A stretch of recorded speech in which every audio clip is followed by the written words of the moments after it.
Hi, everyone. Welcome back to Thanks for Sharing. I am your host, Jackie. And this past week, this actually happens, I don't know, from time to time, I would say. It's not uncommon. Maybe it's just me, where the majority of the sessions one week tend to revolve around a certain topic or a certain situation or some skill that the client is needing help with. And that was the case this past week, where the majority of my sessions revolved around having difficult conversations in their relationship. And so I thought, I'm going to record an episode on that and put it out while it's fresh on my mind, how I talk with clients about that and the situations that come up that can be helpful to know the skills for navigating difficult conversations. So if you've ever walked away from a hard conversation thinking, well, that didn't go the way that I hoped, know that you're not alone. Most of us were never taught how to handle conflict in a way that builds connection instead of threatening it or tearing it down. So as a result, we either avoid it or it escalates, and sometimes we even intentionally blow it up or get stuck in patterns that leave both people feeling misunderstood. Hard conversations, though, don't have to be destructive. In fact, they can actually be one of the most powerful tools for creating closeness and trust and security in our relationships. So that's what I want to talk about in this episode, navigating or having the hard conversations. But before we get into the how, let me back up and start for a minute and start instead talking about why the hard conversations matter. So if you think about it, what happens if in a relationship we avoid the hard conversations? Usually resentment starts to build. Small irritations or annoyances pile up. We are disconnected and there's distance that starts to grow in the relationship. And usually something tiny sets it all off, and suddenly you're in a much bigger conflict than the original issue ever was. I will say, for a lot of the clients that I work with, these things like the resentment building, the small annoyances or irritations piling up, those are happening outside of conscious awareness. They're not necessarily aware that that's happening until they're sitting in session talking about this huge fight that they had this past week with their partner. And as they're talking about it, they're like, that's kind of a stupid thing to have such a big fight about. So that's usually where we start to look at what actually has been building that this argument led to, or this argument came out around such a tiny matter. When we approach hard conversations with the right skills, we know that they actually strengthen relationships. They can deepen understanding, increase intimacy, and build trust. Hard conversations themselves are not the problem. It's how we do them. If we can learn how to step in with intentionality, they can become turning points in our relationships. One of the most important tools that I have as a therapist in my toolbox comes from Doctors John and Julie Gottman, who have done decades of research on couples. I think they have probably done the most research when it comes to couples in the field. And they've actually discovered that you can predict with over 90% accuracy how a conversation will end based on how it begins, which is fascinating, I think. And actually, when we break it down, it will make sense. So they call this the startup. If the startup is harsh, meaning it begins with blame, criticism, or accusation, it almost always spirals downhill. But if the startup is gentle, the chances of a productive, connecting conversation go way up. So what does a gentle startup look like? The Gottmans have identified 4 key pieces. If you've read books on communication or communication with your spouse or conflict resolution, anything like that, this concept you probably have already heard about. To start with an I statement instead of a you statement. And I'll get into examples of each of these key elements in just a minute. So the first one is to start with I statements instead of you statements. The second is to express a positive need. So I'm bringing up this difficult conversation because I like more of what? Not just what I'm not liking or what I dislike, but it has a positive intention behind it. We also need to be clear and specific about the issue at hand, and then keep it respectful and make sure that we are staying emotionally regulated. So here's an example of a harsh startup that I've heard more than once sitting in my office. So that's going to start with a you statement like, you never listened to me. You forgot again. You don't care about anything I have to say. So those are how you statements start. They usually don't lead to productive conversations. A gentle startup, on the other hand, might sound like, I feel hurt when I'm talking and it doesn't seem like you're really present with me. Now, here comes the positive need. What I like is for us to pause and give each other our full attention when we talk. Can you hear the difference in those two statements, the ones where it starts with a you statement versus the ones with the I statement? The second one, which was the gentle startup, communicates the same concern, which is about not feeling heard or our partner doesn't care about what we're saying. But in the gentle startup example, it does it in a way that makes it much easier for the other person to listen and respond without getting defensive. I also tell clients I have a couple of other rules for a gentle startup, including when we approach the conversation, we need to be in a regulated state. So if we're currently annoyed or frustrated or mad about something, that's probably not the best time to start the conversation because it's probably not going to be gentle. We're going to have to do some emotional regulation and circle back when we are emotionally regulated and can have a productive conversation. Of course, gentle startup is only half of the conversation. The other half is how we listen. And for most people, you're really not good listeners. When I was in the 8th grade, I had this math teacher.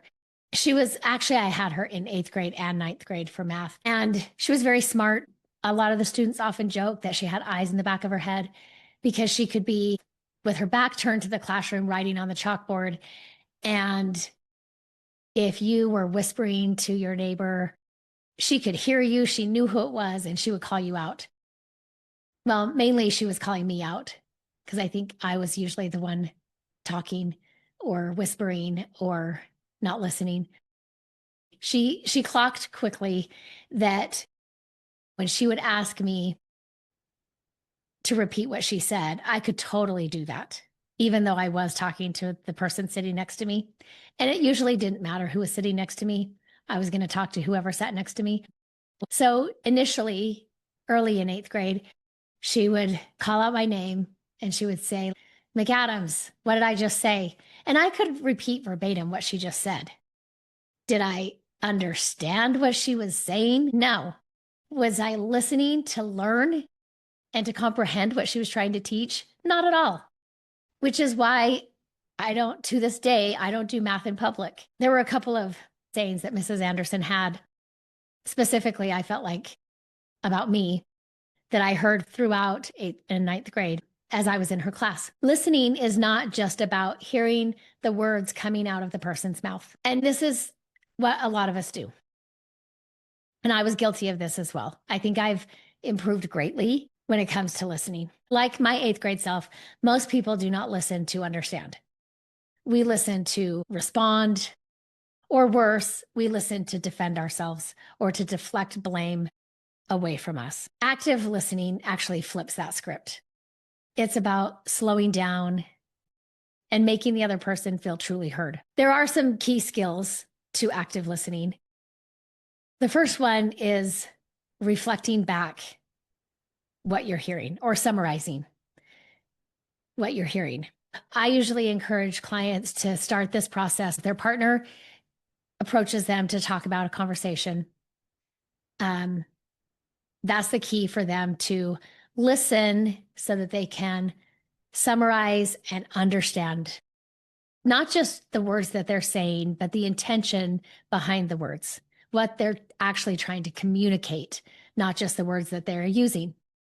I'll usually say, start off when you're reflecting back, start off saying, what I hear you saying is, and then you've got to summarize. Now, one of the mistakes that I see when people are just starting to learn active listening skills is they're listening and usually they'll summarize the last key point that the person made. So maybe the person made 3 key points and they got 1 out of 3. That's a good start. But we need to be able to summarize each key point. Now, if a couple's in my office and one person is talking and the other person is listening, and they happen to catch just the last thing, and that's all they reflect back. Sometimes, depending on the couple, I'll wait and the person may say, here's what I heard you say, or what I hear you saying is this, and it's the last point that was made. They may say, yeah, yes, I did say that. I also said this, and they'll repeat themselves. Sometimes if there's more tension in the session, I'm going to intervene before I let them respond, and I'll say, hey, that was great. You got 1 out of 3. I also heard this and this. Do you remember hearing that too? And they'll say, yeah. And I'm like, okay. So again, summarize and reflect back in using the one that you got and the other 2. And then usually they'll get it. If I'm working with a couple on this, I'm there to make sure that they have success and that the conversation doesn't derail and go off into the weeds, if I can make that happen. So the other thing with reflecting, summarizing what we're hearing is, I would say most often in conversations, there's usually 2 or 3, occasionally 4 things. We go through that like 2 to 4 times. So the partner may start communicating something. Their partner reflects back what I hear you saying is, and then they summarize, they reflect back. And after they've done that, they're like, did I get that right? Or is that accurate? And the person may say, yes, that's accurate. But usually there's more that they have to say about it. So maybe you accurately reflected back so far what they've said, but they have more to say. So just ask that question. So if they say, yeah, that's right, ask the question, is there more? And they'll go on making their points. Again, usually they'll pause because they want to hear you. They want to see if you're with them, if you're hearing them, if this is making sense. Usually they might make 2 or 3 points, pause, you reflect, you summarize. Am I getting that right? Yes. Sometimes I'll hear people say, one doing the speaking will say, well, yes, that's what I said. But when I hear you reflecting back, I don't think that actually captures what I'm trying to say. And then they'll correct themselves. So then the listener summarizes the correction and make sure that they're understanding the correction accurately. I find that in their summary and reflection, what we're trying to do is understand our partner. And I'll talk about in a minute some of the pitfalls and the things that trip us up in active listening. But what we're doing is we're trying to understand our partner, not just hear the words that they're saying, but understand why they're wanting us to hear this. So again, we might have to run through that 2 or 3 times where we're saying what I'm hearing you say, we're summarizing, we're reflecting, we're saying, is there more? They add more, we summarize, we reflect. Is there more? Sometimes there is, sometimes there isn't, but we're not done with active listening. There's a few more steps with active listening before our job is done as the listener. So once they're done, once we've said, is there more? And they say, no, I think that pretty much sums up what I want to say. Now your job is to validate. One more thing I usually say about reflecting and summarizing is it's important to use their words, not to put their words in our words. Again, what we're doing here, we know there's going to be 2 different perspectives. The person talking is going to have their perspective. The person listening is going to have their own perspective, which may be different, which is often different. But in active listening, we're making sure that we understand our partner's perspective and that our partner feels that we understand their perspective. And it's a subjective perspective. It is their perspective. It's not ours. So when we substitute our words for their words, it can feel like we're substituting our perspective for their perspective, or we're making these slight changes. I would use this word, but they use that word. So I will often say, you don't have to get it 100% of everything that they said, but you do have to capture the spirit of what they're saying, and you have to use as many words that they used as you're remembering. What I find is if the reflecting and summarizing doesn't go well enough, this is a place where the conversation can definitely get derailed and conflict can get worse. The person speaking might feel dismissed. They might feel like you're not taking it seriously, and can lead to further feelings of hurt. In the second step with validating the emotions, I find here this doesn't usually get couples derailed as much as the first step can. So if we've done the summarizing and reflecting well enough, step 2, validating emotions, usually goes pretty smooth.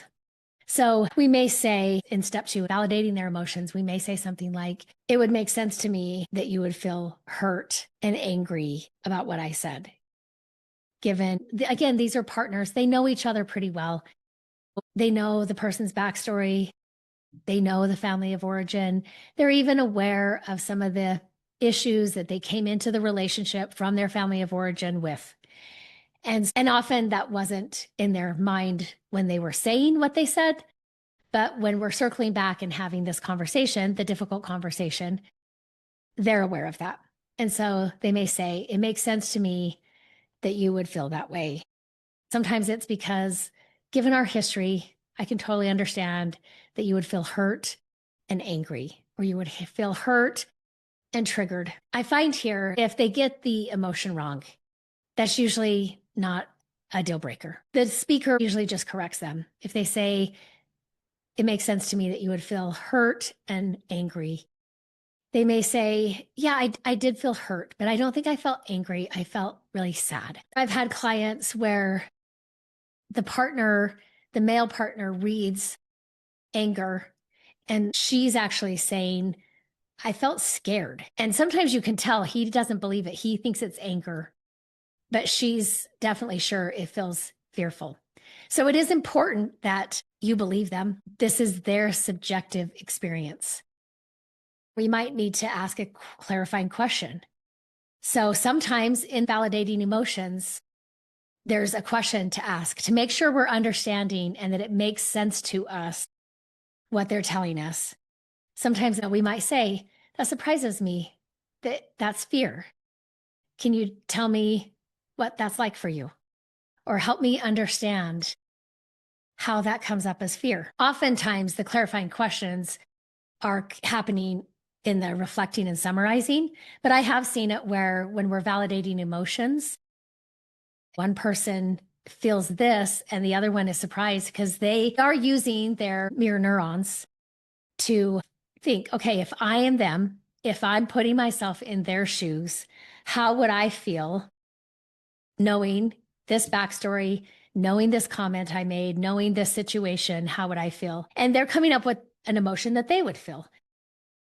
So they might be wrong, but also they may not understand that anger actually can seem like anger, but it's actually rooted in fear. So sometimes I have seen couples where in the validating emotion step, they have some questions to clarify. It's important that you're asking enough questions that you believe them. When they say, no, it's not anger, it's fear, you need to ask enough questions that it makes sense to you. And you're not walking away being like, I think they were actually angry. Because you don't get to determine what their feeling was. Now, I find, again, with step 2, validating emotions, when it's done right, there's some beautiful things that happen in the conversation at this point. When a partner is able to say, it makes sense to me that you would feel this way, given what I know about your relationship with your mom and what happened growing up as a kid, and then our history. Sometimes here we can add in our perspective. That was not in my head at the time I said that, and I'm really sorry about that, because it totally makes sense how you would feel this. We're not really taking it into our perspective. We're just adding, that was not my intention. I wasn't thinking of all those things when I said it. But we're not fully taking it into our perspective.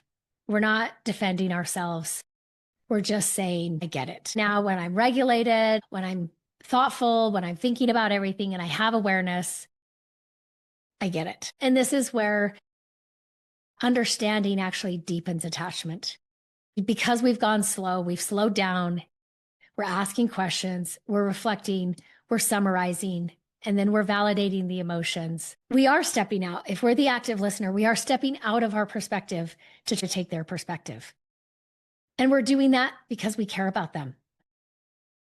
And they feel that, and that usually feels good. And so again, there's some beautiful things, and we usually can feel attachment deepening when we pause and we start to go a little bit deeper into those emotions about why it makes sense to us. The timing of these conversations is important. It's important that we can have eye contact, that as our partner's talking, we're nodding, we're non-verbally communicating back with them that we're listening and that we're hearing them. And our posture is kept in an open posture, not a defended or guarded posture. So let me give you an example. Dismissive listening sounds like, that's not what happened. You're overreacting. Active listening would sound like, I hear that you felt dismissed when I interrupted you. And I can see how and why that landed for you. And it makes sense to me that you can hear the difference. One shuts down the conversation and dismisses the other person. The other one opens it up. And that's a key in difficult conversations, that we are open to hearing and understanding our partner, even if our perspective differs. Often it does. But in active listening, I am doing what I can to take my partner's perspective. And when I bring something up, I know my partner is going to do the same. Now, let's zoom out and talk about why this matters so much in our closest relationships. In our primary relationships, especially with our partner, everything rests on safety. Human beings work very differently if they are feeling safe or if they are not feeling safe. If I don't feel safe, I can't risk being vulnerable. I'm not open. And if my partner doesn't feel safe, they're not going to hear me. They're not going to make efforts to try to understand me. And so safety is the ground that everything else is built on. Safety means I can trust that even in conflict, I won't be shamed, dismissed, criticized, or attacked. It doesn't mean we'll never be uncomfortable. It can be uncomfortable when our partner is using I statements and saying how it felt when we said something glib or when we gave a jab to our partner. That doesn't feel good to have them reflect that back to us. We should be able to hear it and know, yeah, I did do that. That's probably not going to feel good.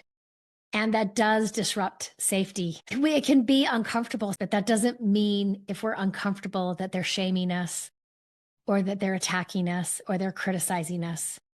It means we're having to look at the effect of our behavior or our words, and that doesn't always feel good. And hopefully we get better at how we react, what our behavior looks like, and what words we use. I had a client, this was a couple of years ago, we were talking about, I don't remember what we were talking about, but he brought up the previous week's session. We were talking about something in a session, and I think I mentioned, he might have mentioned, I don't really recall. One of us brought up what we had talked about the previous week in that session. And I think I said to him, do you remember last week when we were talking about this? And he said, oh, yeah. And I said, do you remember what I said? So it could have been that he was saying this, like something that you said last week. I don't always remember what I said. Sometimes I don't even remember what I said 10 minutes ago. So it could have been him. It could have been me referencing the previous week. I don't really recall. What I do recall is he said, yeah, you said you're being an idiot, which is not how I am as a therapist or a person. And I said to him, no, I did not say that at all. And he was like, yeah, I'm pretty sure you used the word idiot. And I said, I 100% know I did not use that word because I don't let my kids use that word. And I don't use that word. That is not a word in my vocabulary that I throw around, which can be nice to know. I don't do that. Even when I'm upset, which this wasn't a conflict we had in our session. We weren't referencing a conflict, but it's helpful to know I don't talk like that. I don't call people names. I don't use derogatory terms. when I'm not upset and when there is conflict. I don't use those terms. That can be helpful to know that for yourself. And it's also helpful for your partner to know, or a friend to know, that's not a place you go to. Safety means that even in conflict, we trust that we won't be shamed, we won't be dismissed, we won't be attacked or criticized. It actually means that we're committed to protecting each other's dignity and humanity, that we are humanizing each other. We see each other's imperfections, and those are not deal breakers. And here's the beautiful part. When safety is practiced consistently over time, it grows into security. To me, it makes sense that security is a level deeper than safety. So maybe safety is a solid foundation, but security is even deeper.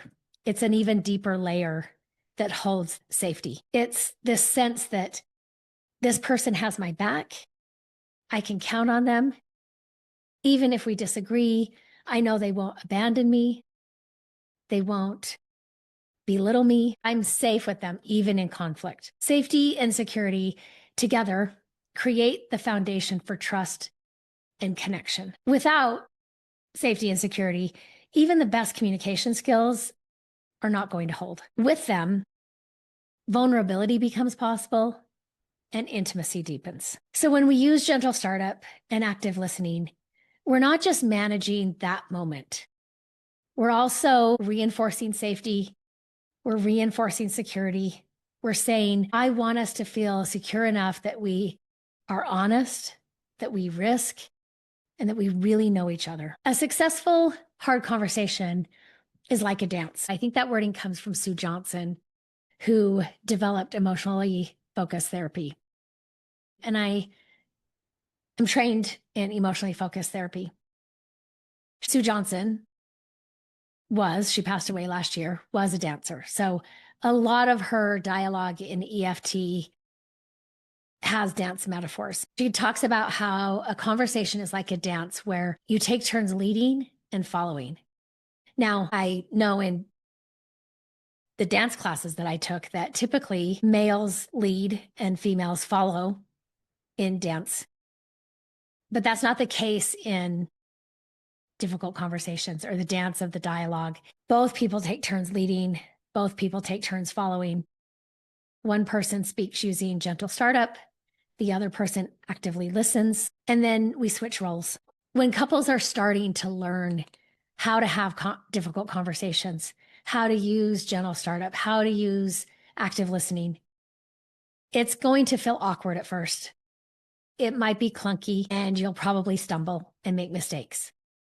And that's okay. I always give that disclaimer to clients. The key is that we repair. The Gottmans call these repair attempts, gestures that help reset the tone. Sometimes it's humor. Sometimes people will laugh at themselves and say, okay, that came out totally wrong. It sounded really good in my head, but when I said it, that does not sound good. Let me try again. Erase. Or they might take time to breathe and be like, okay, I'm going to try. And usually their partner can be flexible here, knowing that we're both trying to learn how to do it differently and do it better. And we're practicing, and practicing includes stumbles. Practicing includes own goals. Practicing includes a lot of mistakes. So let me give a quick example where we don't have to have a huge conversation. We're not doing 2 or 3 passes at summarizing and reflecting back. But let's say that partner A, they've eaten dinner, they've gotten the kids in bed, and partner A says, I feel really stressed when I get home and the kitchen is messy. I know morning is crazy and we're both trying to get the kids ready and get out the door for work. What I love is for us to clean up after dinner together so it doesn't pile up. So they start with a gentle startup. They're starting with I statements. They're acknowledging, I get the morning's crazy. They're also stating a positive outcome or a positive intent. And the partner responds saying, if I'm understanding you correctly, the dishes in the sink make you even more stressed and you need some teamwork from me in the evenings. And the partner may say, yeah, yes, exactly. That's what I'm saying. And they say, yeah, I can understand that. That makes sense to me. It does feel better when the kitchen is cleaned up. I can help out. That is the dance. Now they can have deeper conversations, but it's roughly the same format that we're using for a conversation when our partner is expressing how something makes them feel and asking for something or sharing something deeper. It's the same roadmap, regardless of whether it's a small ask or a bigger conversation. As I said, there are some common pitfalls where we get tripped up. The first one is flooding. Flooding is when the emotions get too big and now we are emotionally dysregulated. We're out of our window of tolerance. We start to go into hyperarousal or hypoarousal. The solution, the Gottmans in their research have said when a person gets flooded, it's a 20-minute minimum pause in order to regulate. We need to take a break and come back in at least 20 minutes. I've had some couples who say, we set it at 30 minutes, giving ourselves 10 minutes extra than what the minimum is. That's awesome. Make it work for you. But know that biologically, it takes 20 minutes from the time we get flooded and emotionally dysregulated to get back to a regulated state. I will often tell clients, if one of you is a rehasher, we're going to need more time. I'm not going to tell you not to rehash because I can't do that. I don't have that much power. But you will need to build in time for rehashing and know that this 20 minutes to regulate, the clock doesn't really start until the rehashing stops. Maybe that's 10 minutes that you're going to rehash. Maybe it's 20 minutes that you're going to rehash, 20 minutes to emotionally regulate.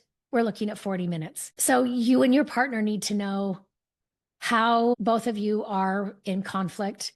What is 20 minutes plus what time is needed? I will say we don't always know. Sometimes, like this couple that I work with, they set 30 minutes. So pause means 30 minutes. Sometimes they can't always make it back in 30 minutes to resume the conversation or finish the conversation. So I usually say, give each other a check-in. Say, hey, it's 30 minutes. I'm not fully regulated. Give me another 10 minutes or give me another 20 minutes before we resume the conversation. What's important is to update your partner. I'm not avoiding the conversation. I'm not ghosting you. I'm not giving you the silent treatment, which we'll talk about in a minute because that's another pitfall. I just need a little bit more time to regulate. Another common pitfall is mind reading, where we are assuming intent. We're assuming that our partner is saying this because of, but we don't know this. Our partner hasn't said it. We're making assumptions. If we tend to be a mind reader, we tend to make assumptions. We need to catch ourselves doing that. Turn the assumption into curiosity, ask a question, and get clarification. Another common pitfall is scorekeeping. This is where couples will bring up everything all at once. When we're building resentment and the frustrations or the annoyances start to pile up and everything comes out all at once. Sometimes for the partner, that feels like, wow, you've been mad at me forever. And scorekeeping, right? You've been keeping a tally of everything I do wrong. Usually that's not a gentle startup. And that's a hard conversation to. The other way that I see this happening is one person, let's say they approach their partner with a gentle startup and their partner says, I'm glad you brought that up because you do this too. And then all of a sudden we have two conversations. We have two started conversations layered on top of each other. And that's a hard thing to navigate as well. So we need to stick to one issue.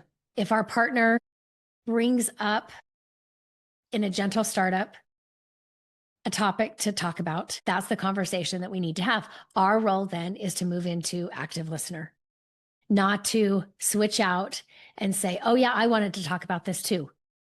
You didn't bring it up.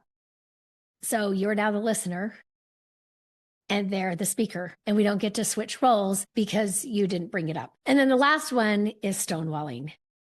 So this is shutting down and withdrawing. Often, in general terms, we call this silent treatment. And it's different from dissociating and not being present in that it has an edge of punishment to it. When I'm giving somebody the silent treatment, I want them to know it. When I'm dissociated, they usually don't know that because they're dissociated.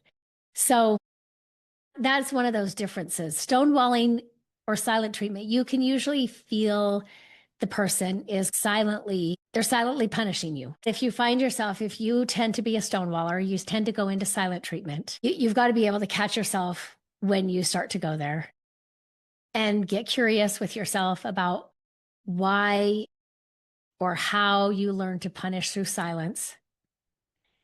And instead, you need to name that you need a pause and agree to return to the conversation.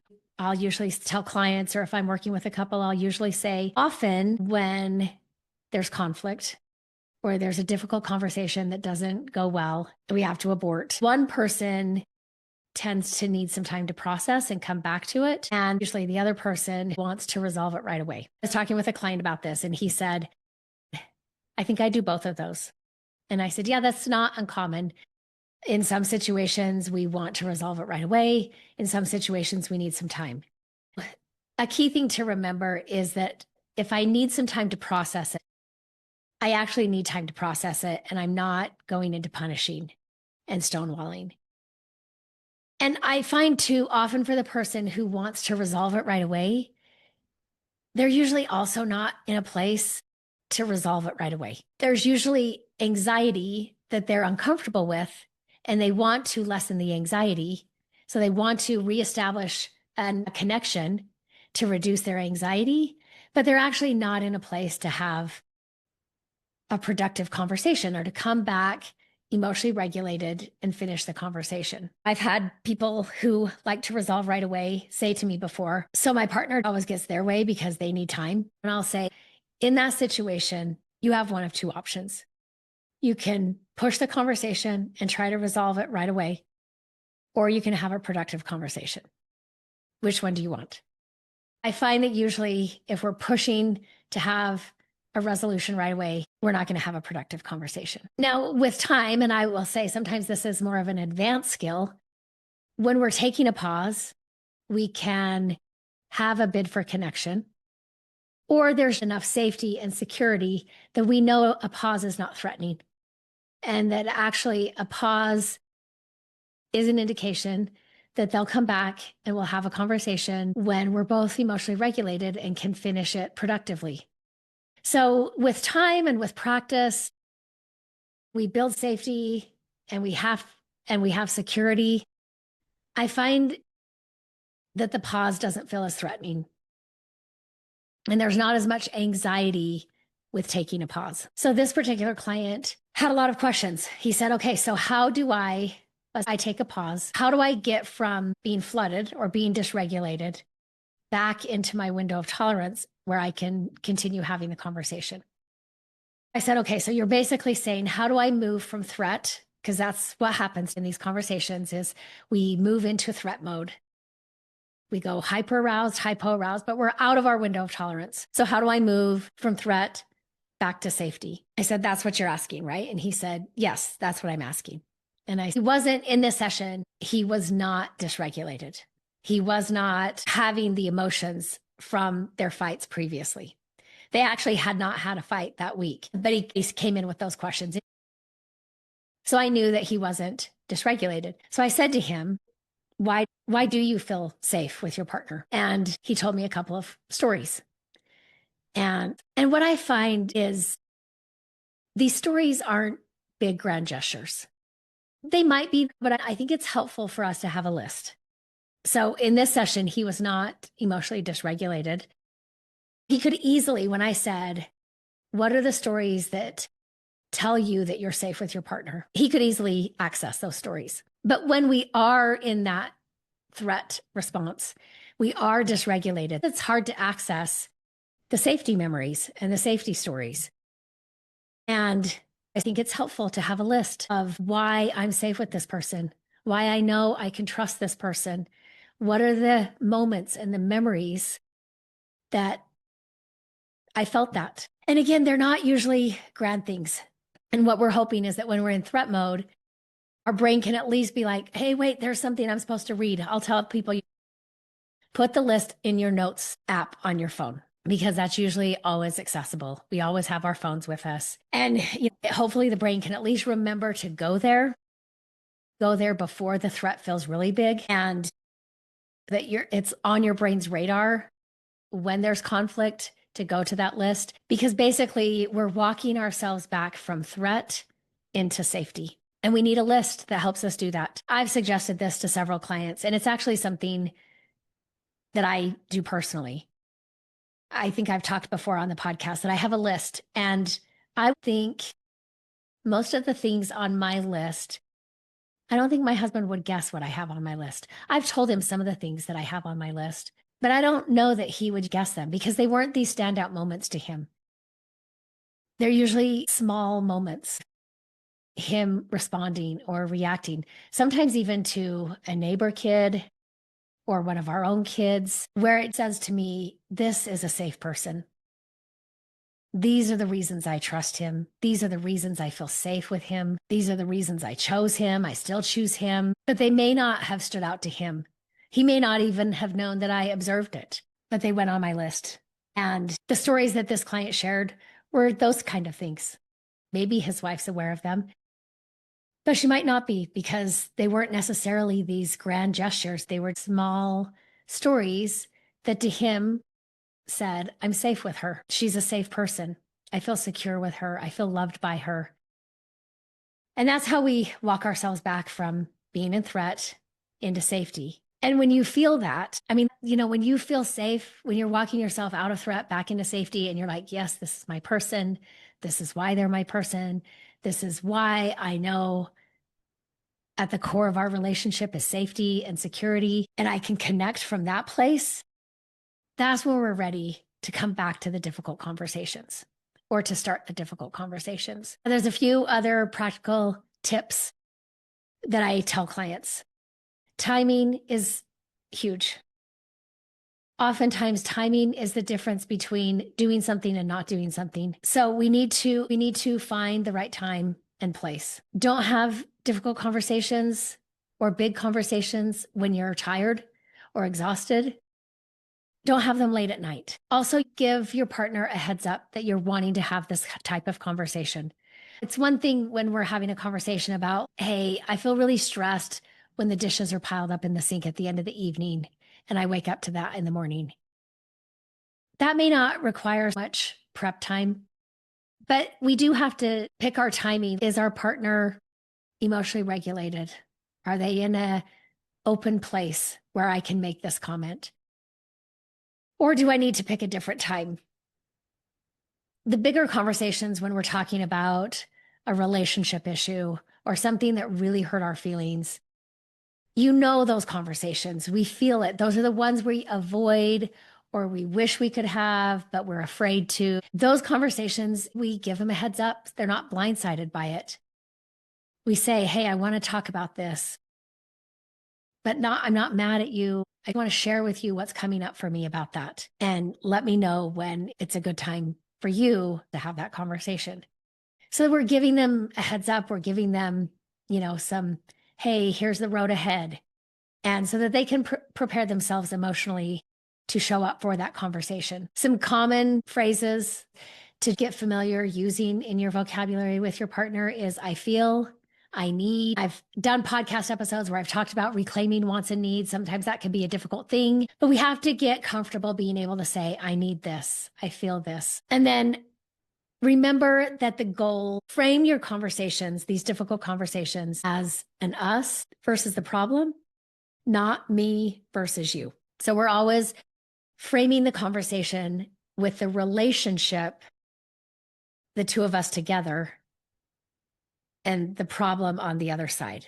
I had a couple that I was meeting with a couple of weeks ago, and he has anger issues. I haven't been working with them for a long time, but I knew when I started with them that they had rage issues. She was the receiver of that, and that had been happening for years. So I knew that when I started with them, and I had told them in an early session, the rage will show up here at some point. And that's okay. I need to be able to see it. And I probably need to be able to work with both of you in real time when the rage is present. So a couple of weeks ago, the rage came up. It was in the session. He was mad at her. He was mad at me.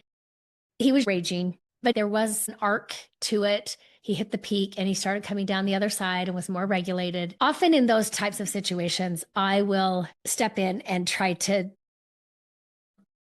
intercept so that it doesn't all go to the partner, because that can be really hard. And often their partner will just shut down.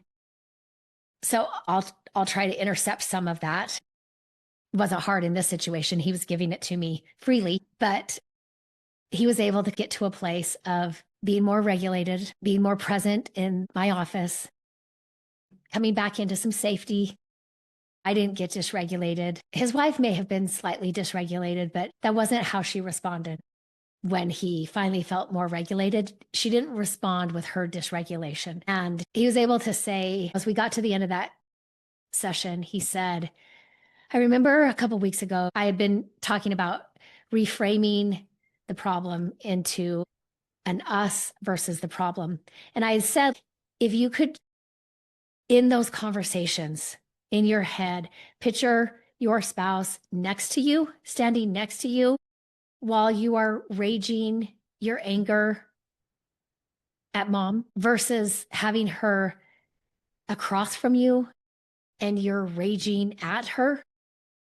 I think that might help, because it's really hard to be across from somebody who is raging at you and to be on the receiving end of that. That's incredibly difficult and can do a lot of damage.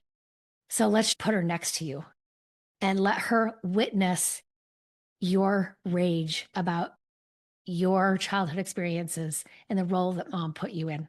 I think that might be a little easier for her to be your partner versus having your rage come right at her. So at the end of this, I had said that a couple of weeks before. And so at the end of that session, he said, that's what you're talking about, having her next to me instead of across from me. And I tried to do that in the session where I deflected his anger, his rage that usually goes at her, to me or into the room. And they were on a couch. She was sitting next to him, and he wasn't really turning and yelling directly at her, which I understand is usually what happens when they're not in session. So that can also help to reframe it as an us versus the problem, not a me versus you. And then the last thing I tell people, the last tip is, the goal is understanding, not winning.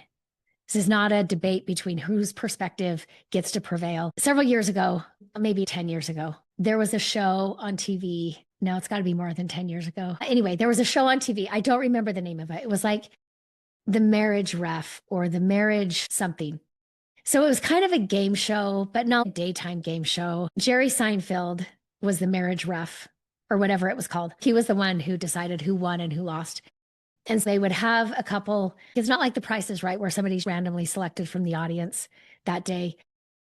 They would have the people on, and they weren't significant issues in their relationship. I remember one of the episodes was the guy had this old, they called like those lazy boy lounge chair, like the lazy boy chairs, the big, fluffy, bulky, recliners. Is it called a recliner?